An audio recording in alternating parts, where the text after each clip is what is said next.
Auzubillahiminash-shaytanir-rajim, Bismillahir-Rahmanir-Rahim, Assalamu-alaikum, Ji-ayanu, Pakhair-agale, Ni-hao, Chunashumme, Wash-wale, Ohio Gonzaimas, Guten Morgen, Hola, Bonjour, Privyet, Kaifahal, Hala Shuma Chatore, Ahlan Wasalan, Marhaba, Buna, Mucho Gracias, Swabi, Balli Kireaya, Hosh Kaldin, Anayo Hasayo, Huyamora, Chivato, Chihal, Yud, Kalimera, and thank you very much, everybody, for tuning into PTV World. You're certainly watching World this morning. I happen to be Shahzad Hassan Khan on a blessed Friday morning over here in Islamabad, Pakistan. And with me, ladies and gentlemen, I'm very lucky to have been joined by somebody who happens to be a very well-learned colleague of mine. Ladies and gentlemen, she is Miss Haja Sati. Hello, Haja. How are you doing today? Assalamu alaikum. Thank you so much for introducing me. Jazakallah khair. It's a very fine morning on Friday in Islamabad, and I'm feeling certain, what do you call that, something in my throat, and I feel that I am about to get the flu. And we were talking about how this flu and influenza is prolonging, and this is really worrisome for us because its incubation period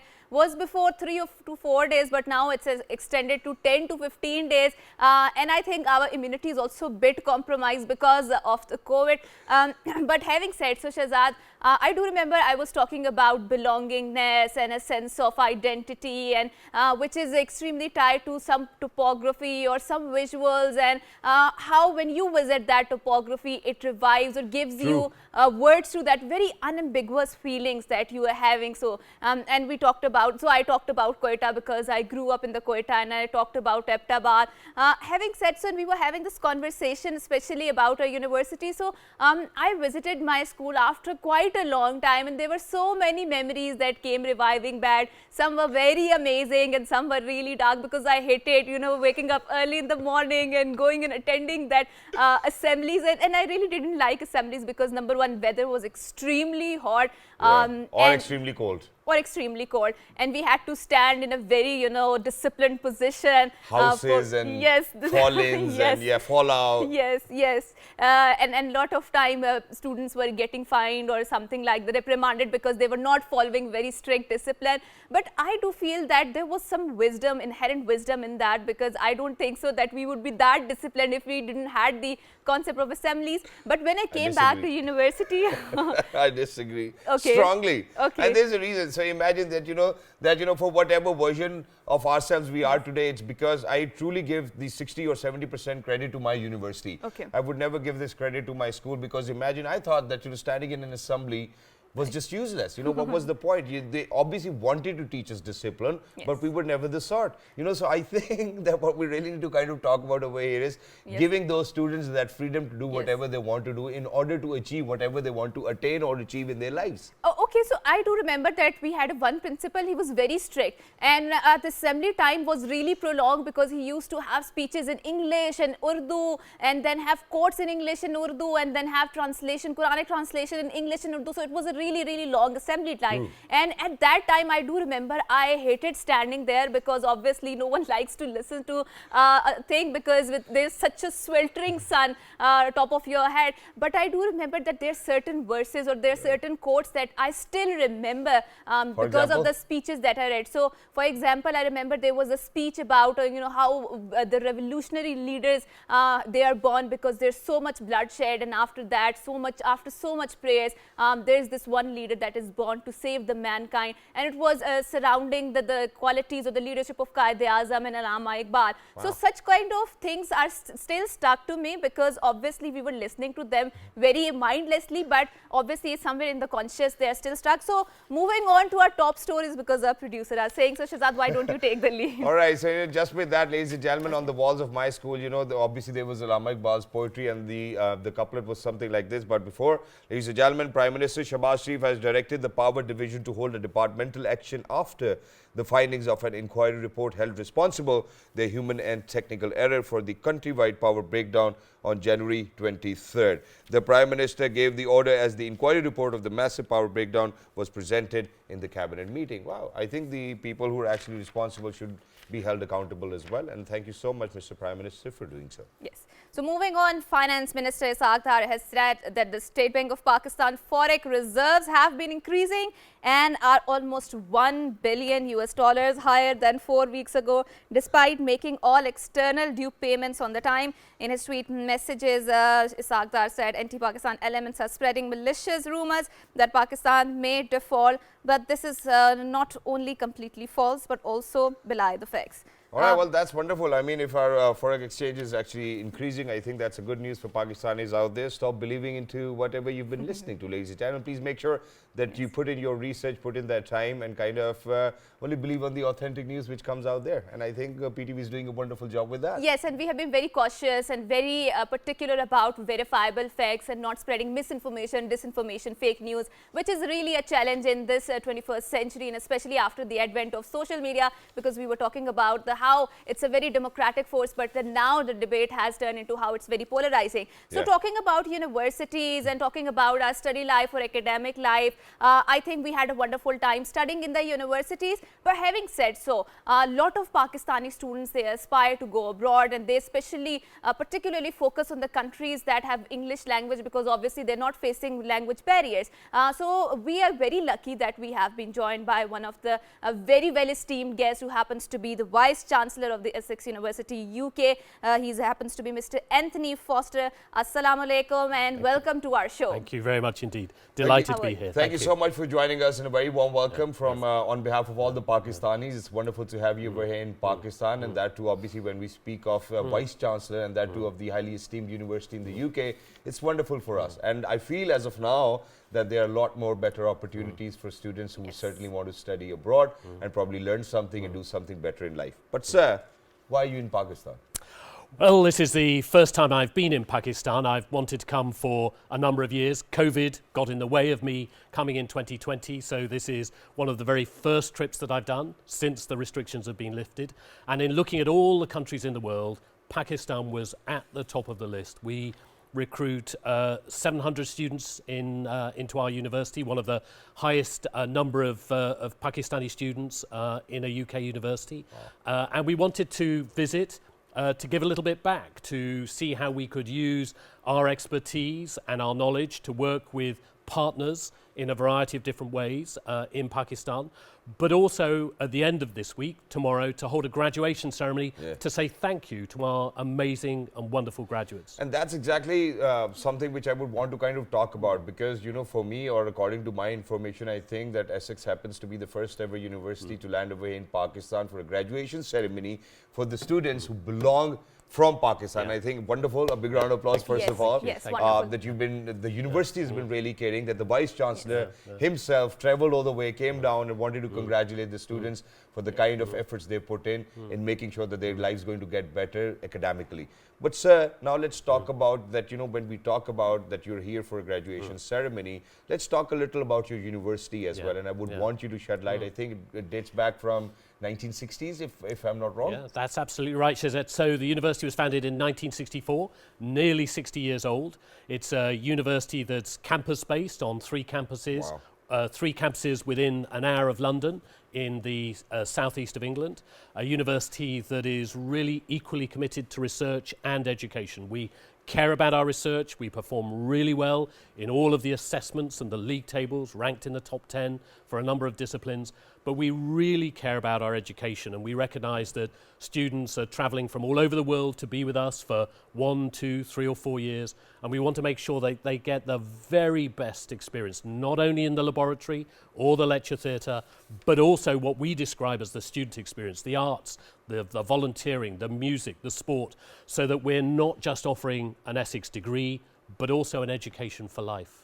Obviously, when you go abroad and study there, it's not just the academics or the degree that you are getting there. There's a lot of cultural experience that you are getting there. And talking about culture, Shehzad, and we were having this conversation before the camera roll started, which was about how Pakistan's cultural representation has really spiked up. And we can see that there was a lot of representation. And I think London has a lot of a very big Pakistani diaspora community there. But having said so, you will see how in the Marvel series, series, they are true Pakistani characters recruited from the Pakistan, and then in the Crown season we had a Pakistani actor here. So I'm seeing that there are a lot more Pakistani representation in the West, not misrepresentation, representation in the truest sense.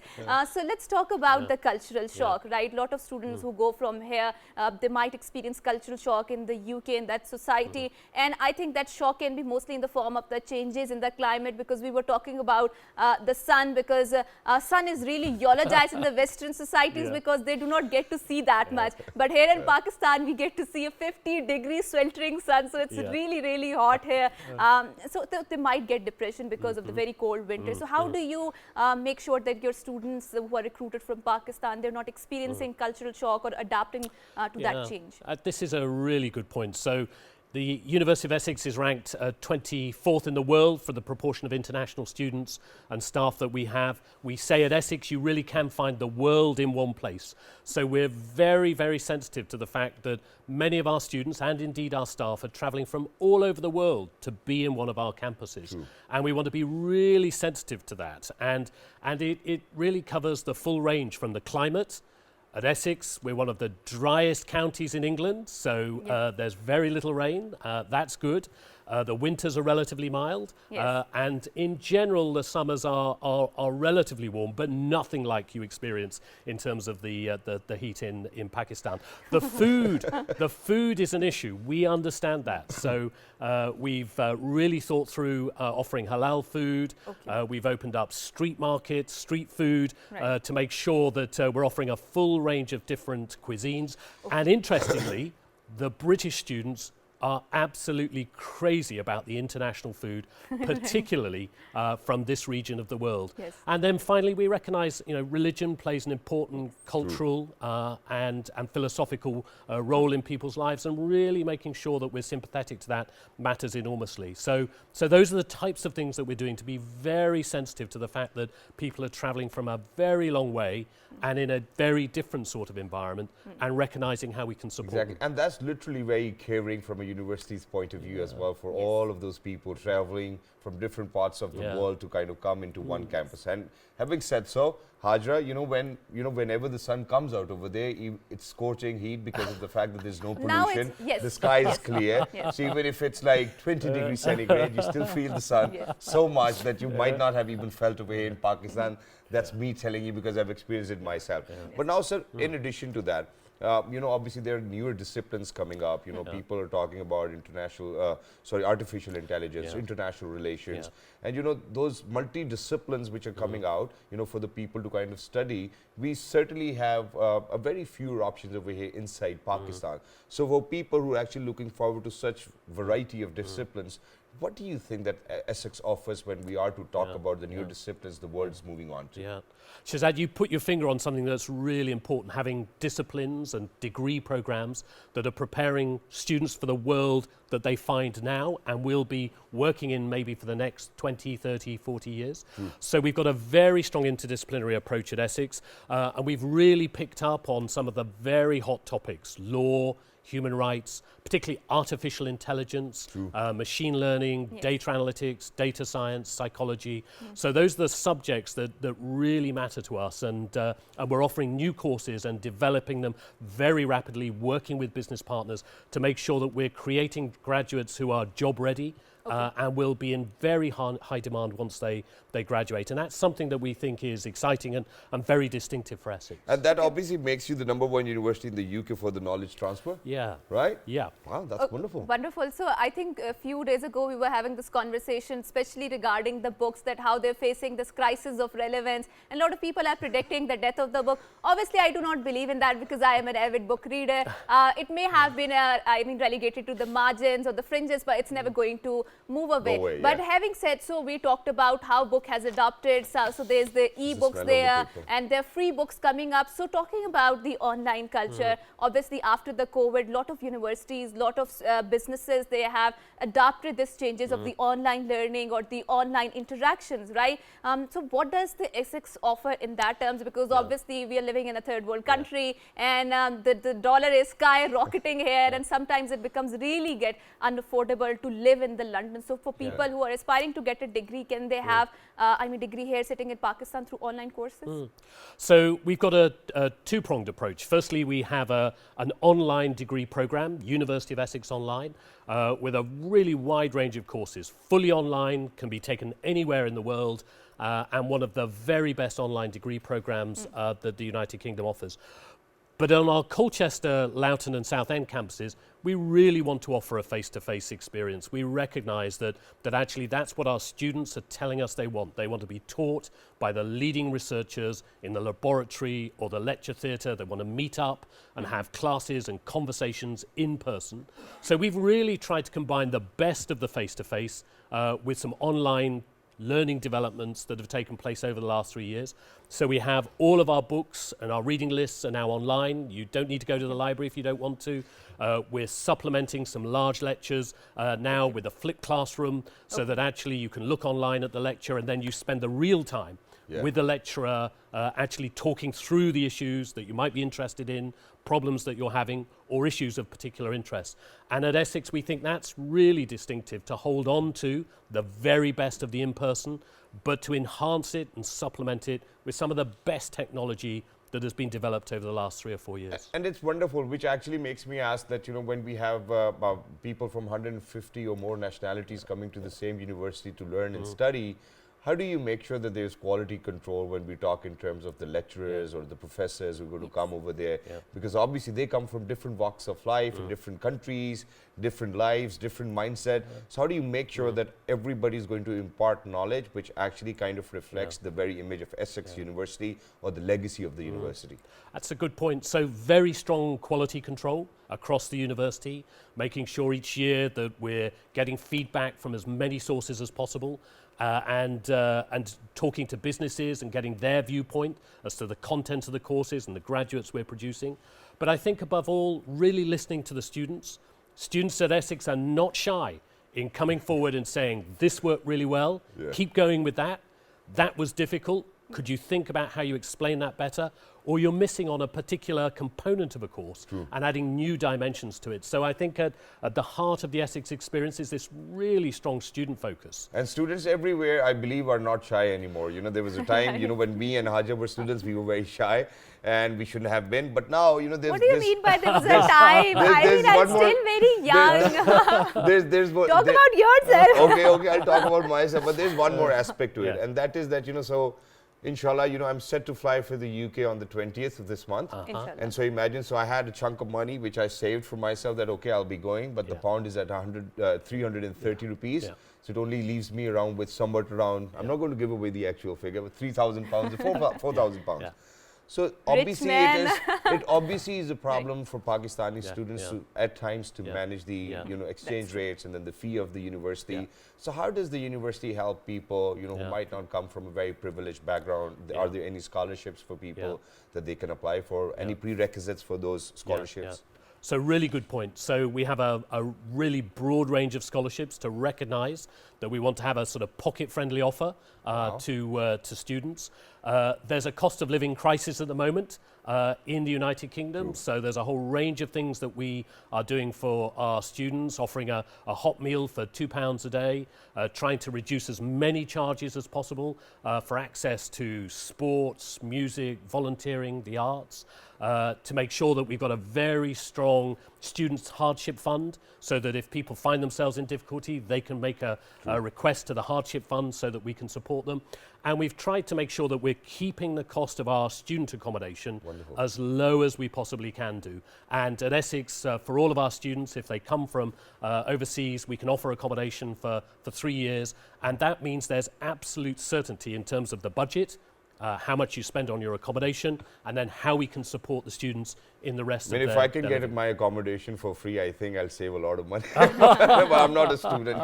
But having said so, there's a lot of conversation, and I think the UK is the leading country through which the research is coming about deconstructing the hegemonic ideas, about the critical race theories, and a lot of these conception about how we need to have more inclusive voices around the world. And I want to ask this question because when the the Americans from the American University came here and from their cultural embassy, and also through this question, I really want to deconstruct this conception of IELTS and GRE, because I do feel that this is a real barrier towards making the democratization of the affordable knowledge. It's a barrier because I do feel I think gave the IELTS test back in 2017, and after 2 years it has expired. So it's not like that after 2 years I'll forget the English, and especially in a country where the official language is English, and obviously IELTS test is really expensive, especially nowadays, because obviously the dollar rate is really high.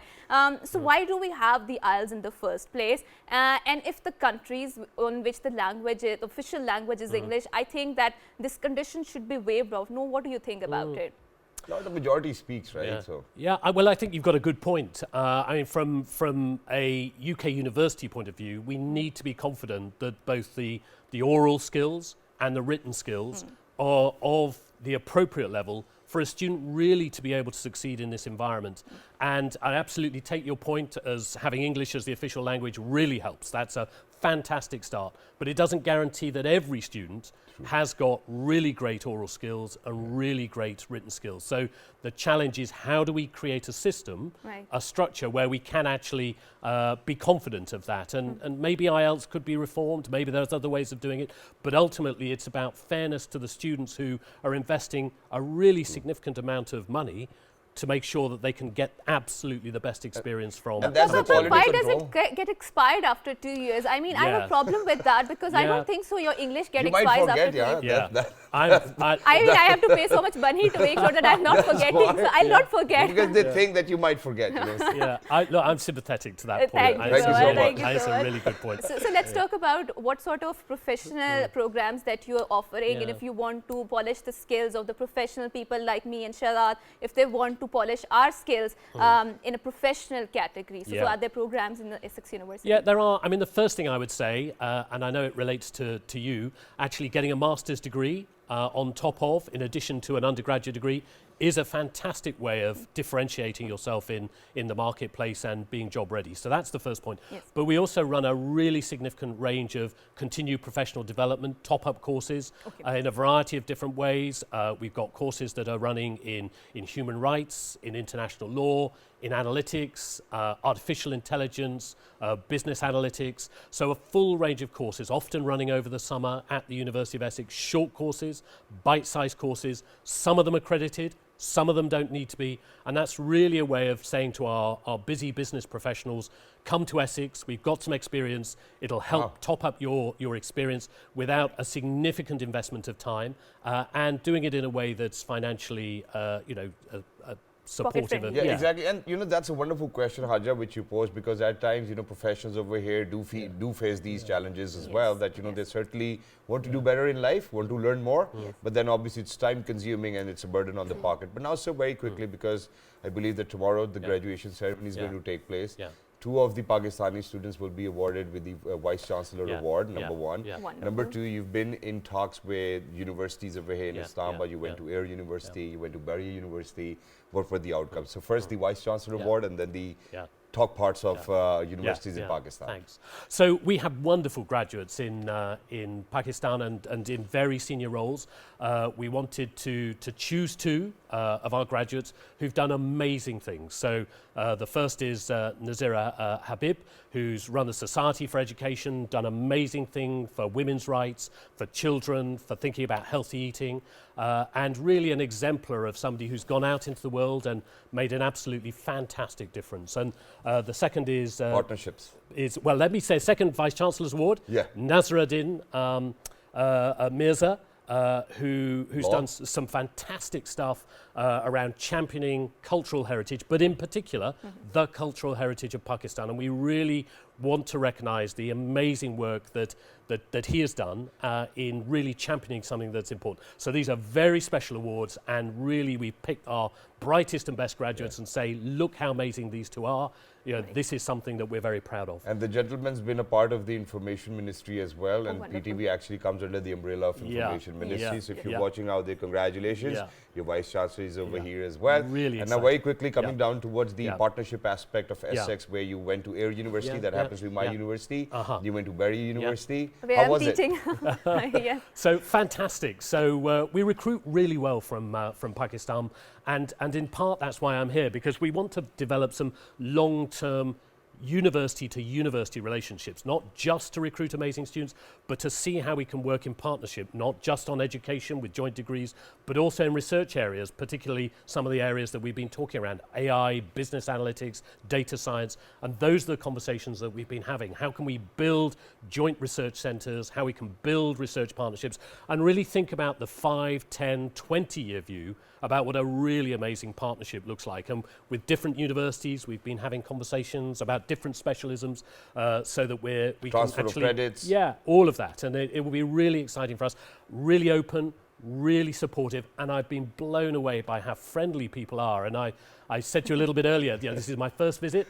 This is not my last. Oh, that's wonderful. And so Wonderful. very quickly towards the end of this segment, one last question. That is, so whoever's going to go to Essex University or any other university outside Pakistan, they're in search for a good future. They're in search for a good life, and they really want to have that promise or have that conviction that, okay, whatever I'm doing or all of these actions will translate into a very healthier life for me.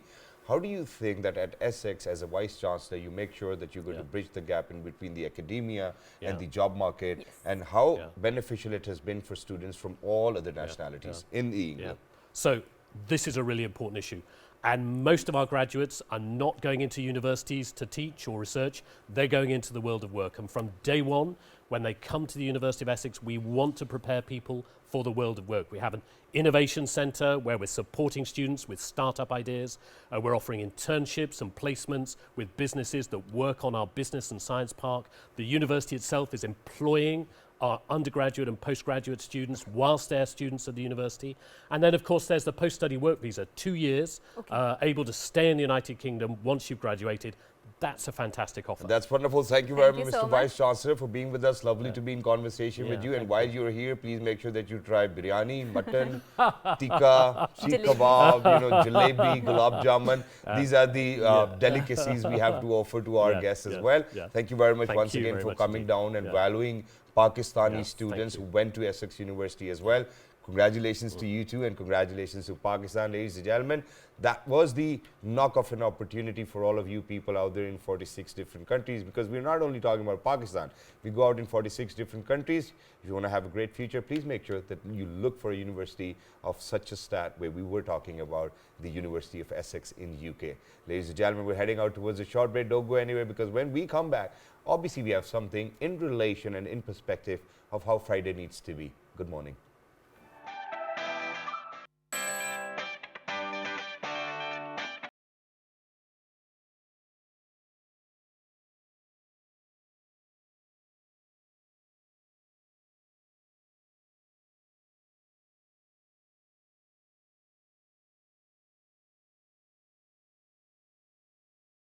Welcome back, and before going on to the break, we were having conversation regarding the study options, especially abroad, and why do we go abroad to acquire higher education? Because we want to perfect ourselves, our academic studies, our academic self, so that we can get better jobs, maybe not get better jobs, but to be a better human being. But I think apart from these studies, there's another aspect of ourselves, of our character development, of our personalities, which we need to focus on, and I think there's a dearth of focus on it nowadays, which is about a spiritual self. And I think when we talk about, because we are Muslims, we are living in Islamic societies, we need to incorporate the Islamic model, the prophetic model in our lifestyles, because this is how it should be, but it is not. And that is why we are seeing that there are a lot of problems that we are having, because we are not following the prophetic model.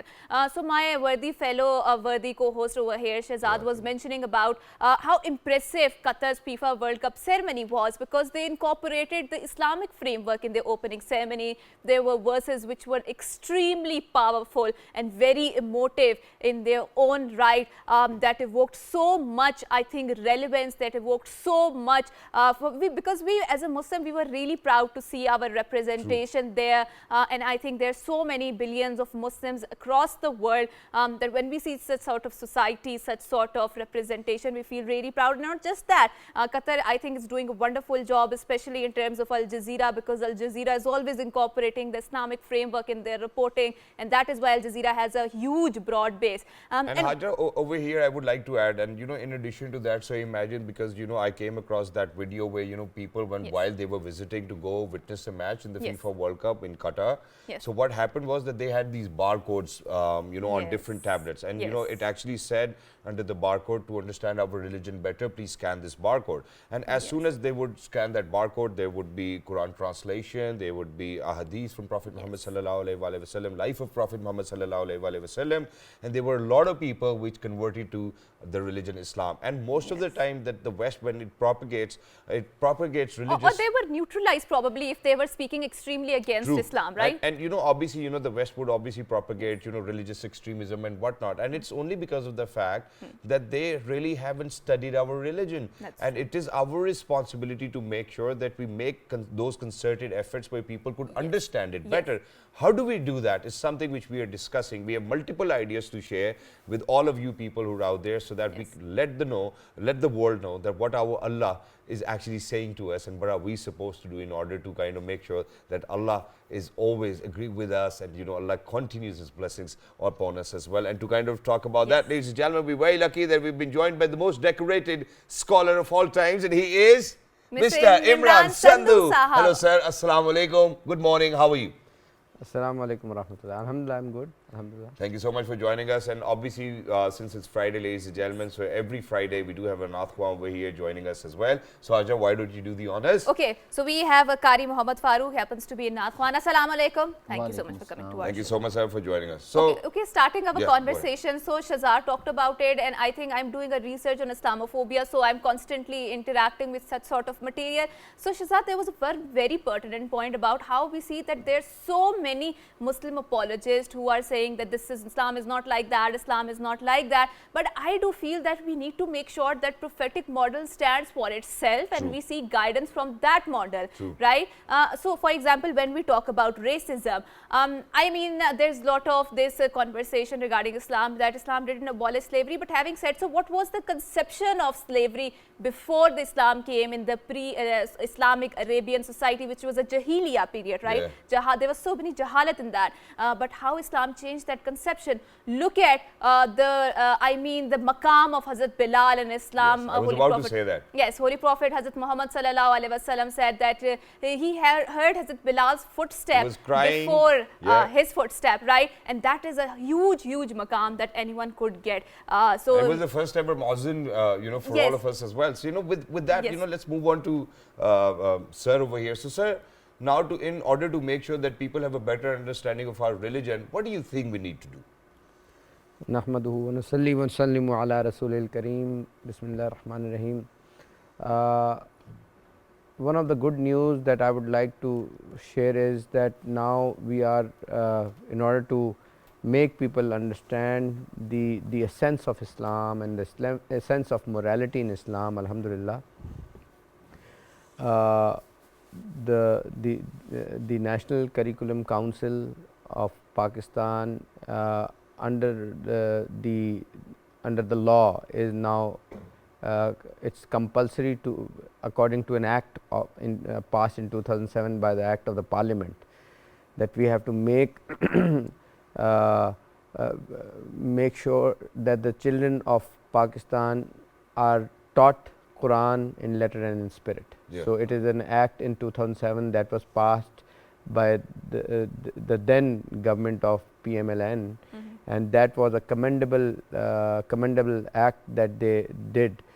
Now Quran is being translated to Urdu as well as English, in order to, for the students of Pakistan, almost 100 million students out there, they will have to understand, they'll be according to the syllabus of Pakistan, the curriculum is going to make sure that they understand the verses of Quran. So this is going to be a huge effort, and for that purpose, Islami Nazariyati Council, the Council of Islamic Ideology, is taking steps in order to make sure that all the Makatib-e-Fikr of Pakistan agree on one translation.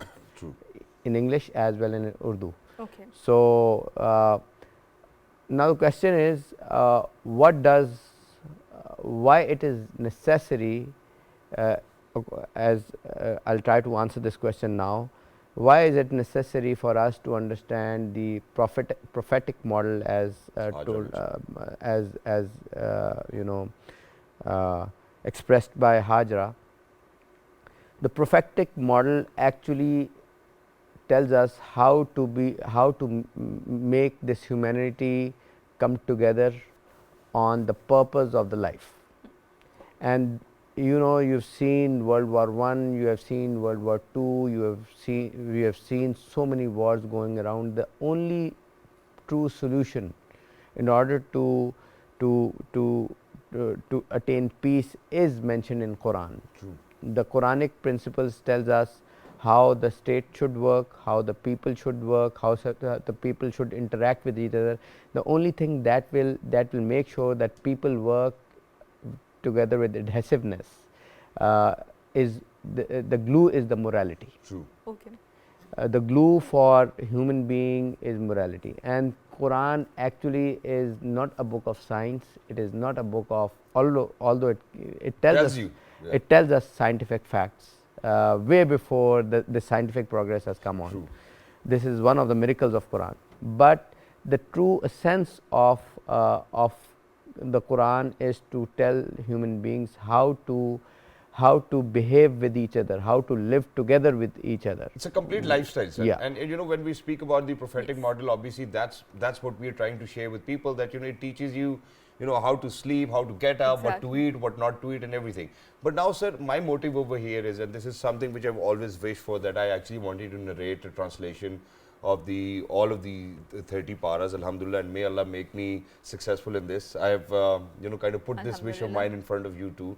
But over here, my point is that, you know, imagine just like in Qatar, people were able to understand and people were able to scan a code simply, and, you know, they could get an understanding of what the religion Islam tells us all about. So imagine, why don't we have, like, you know, translation narrations over radio or probably on television, and you know, I think that it's going to be a brilliant idea to let people know that, you know, what Quran actually tells us about and what the religion is all about. I think Radio Pakistan has done a good job. Even there are channels on cable But most network. of the time, those are Urdu translations. Yeah, there are channels, but yes, an effort needs to be made, and a concerted effort needs to be made, so that, you know, the media should also focus on making sure that there are channels like Peace TV over here in Pakistan. Yes. Peace TV is doing a very good job. Similarly, we need this kind of a television network with intellectual people coming on and teaching Quran, teaching Hadith, teaching the relevance of Quran and Hadith in this era as well, so that people can understand how Quran tells us how to glue the society together. True. So again, I'm using this word second time. Morality is the glue of humanity, and Quran is the only book that tells the real morality, because it tells about justice, how justice needs to. True. It tells about the veracity. It tells about, and it is a common, Even tells you common about your veracity inheritance of the rights. yeah, it tells about how historically, from everything about from Hazrat Adam alayhi salam to the current person. It has our stories, how humanity has evolved, and how Quran has evolved the humanity then. True. So, and it is a book of miracle. You know, this book has 6,600 verses. True. All those six, and Allah says in Madani Quran, and Makki. yeah, Yes. Allah says in Quran, فَأْتُوا بِسُورَةٍ مِّن مِثْلِ وَادْعُوا شُهَدَاءَكُم مِّن دُونِ اللَّهِ إِن كُنتُمْ صَادِقِينَ. That you bring one chapter, just one chapter of Quran, if you can bring with all the literary you know, resources you have. But 1400 years have passed. And nobody was. Nobody has been able to bring one ayah like Quran, save one whole chapter, Verse, and yeah. nobody is able to bring in one hadith like Prophet So Muhammad. very Because quickly. certainly Allah subhanahu wa ta'ala has taken the responsibility to protect the Quran, unlike the previous books. But having said so, Shahzad, like you mentioned and like you alluded to, is that I do feel that Muslims are nowadays, they're lazy in terms of they're not having very intellectual, vibrant debates, right? We don't have those conversations, Yes, you know, we don't have that culture now. Exactly. And that conversations do not code Islamic values that much, and that is why we are witnessing such a dearth of very flourishing literary culture, which was once a very vibrant part of our society. And that is why we are seeing that there is general degradation, degeneration of our societies, of Muslim societies in particular.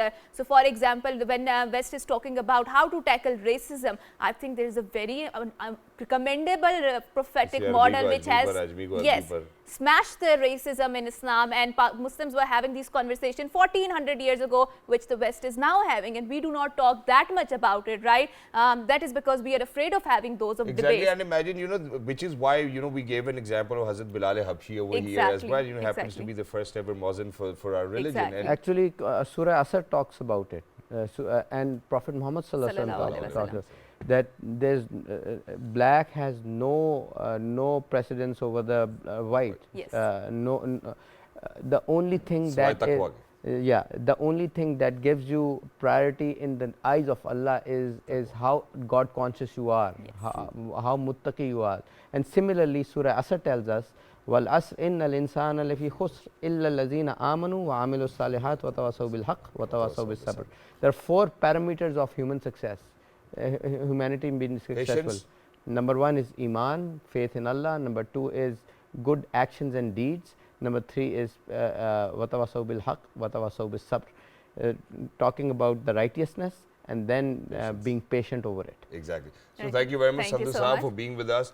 And it was a lovely conversation. And inshallah, in Ramadan, ladies and gentlemen, we will be doing segments where we will definitely discuss about different verses and have a better understanding. But for now, I would want sir, you to kind of take us out, because, you know, for everybody who's out there, ladies and gentlemen, we're going to wrap it up over here, and then we'll move out with a naat for today, because it happens to be a Friday as well. So until next time, just look after yourselves. Ji sir, Bismillahir Rahmanir Rahim. اے سبز گنبد والے منظور دعا کرنا، جب وقت نظر آئے آقا دیدار عطا کرنا، اے نور خدا آ کر آنکھوں میں سما جانا، یا در پہ بلا لینا، یا خواب میں آ جانا، یا در پہ بلا لینا،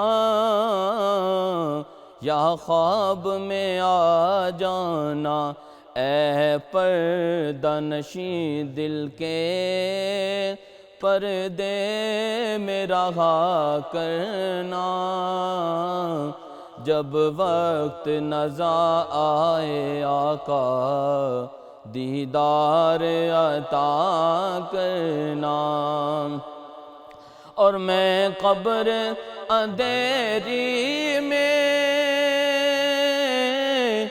گھبراؤں گا جب تنہا، امداد میری کرنے آ جانا رسول اللہ، امداد میری کرنے